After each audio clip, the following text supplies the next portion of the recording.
Hello বন্ধুরা, সবাই কেমন আছো? আশা করি সবাই ভালো আছো। তো আমাদের গাড়িতে কলকাতা টু অরুণাচল প্রদেশের মাল লোড হয়েছে, পিচের ড্রাম। আমরা কলকাতা থেকে বেরিয়ে এসে গাজলে গাড়ির কিছু সমস্যা ছিল, ওই কাজগুলা করিয়ে কন্টিনিউ আমরা গাড়ি চালিয়ে বিশ্বনাথ চারালি পর্যন্ত এসেছি। বিশ্বনাথ চারালির পর থেকে আমরা ব্লক চালু করেছি। বন্ধুরা, এই মাত্র আমরা গাড়ি আগাচ্ছি, দেখুন শামীম গাড়ি চালাচ্ছে।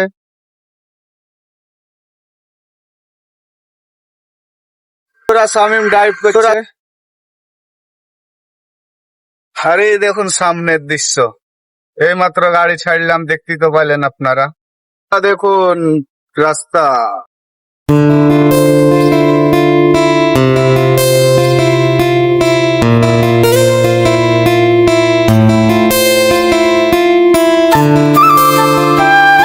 রাস্তা দেখুন, সব রাস্তা রাস্তা।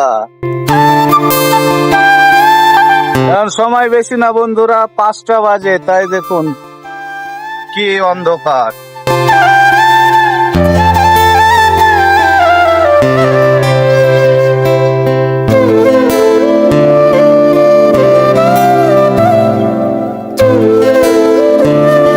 দেখতে পেলেন বন্ধুরা সুন্দর দৃশ্যটা, মোবাইলে ক্যামেরা বন্দি করে নিলাম। এখন বেশি টাইম হয়নি বন্ধুরা, 5:30 মাত্র বাজে। অন্ধকার দেখতে পাচ্ছ, সব মনে হচ্ছে কত রাত্রি হয়ে গেছে।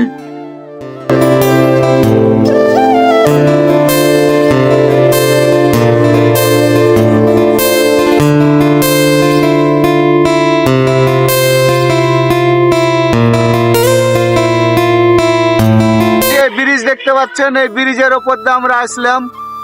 নিচ দিয়ে এখন নর্থ লক্ষিমপুর চলে যাচ্ছে সোজা। গুড ইভিনিং বন্ধুরা, সবাই তো জানো যে আমরা অরুণাচল যাচ্ছি। তো যাই হোক, কিছুক্ষণ আগে ঘুম থেকে উঠলাম, উঠার পরে আনলোডের খোঁজ খবর নিলাম। তো আজকে মনে হয় আনলোড হবে না, দেখা যাক আনলোড করাতে পারি কিনা। আর আনলোডও যদি না হয় তো হয়তো এগুলাকে আনলোডের ভিডিও ছাড়তে পারবো না, নেক্সট গুলাকে আনলোডের ভিডিও ছাড়ে দেবো। বন্ধুরা দেখুন, আজকে তো খালি হবে না, সবাই জানতেই পারছো আশা করি। তো এই যে সকাল সকাল উঠে রান্নার সব ব্যবস্থা শুরু হয়ে গেছে। ভাত অলরেডি হয়ে গেছে, মাছ ভাজা হয়ে গেছে, এই যে আলু দেখতেই পাচ্ছ, আলু। তারপরে শামীম এদিকে রান্না করছে। সে যাই হোক, অনেক কথা। তো ভয়েস গুলা সব ক্লিয়ার আসছে না, ভয়েস গুলা ক্লিয়ার আসছে না। তো নেক্সট ভিডিওতে যতটা পারবো আরো পরিবর্তন করার চেষ্টা করব, আরো সুন্দর সুন্দর ভিডিও দেওয়ার চেষ্টা করব। এইটুকুটাই এখন বন্ধুরা, বাই।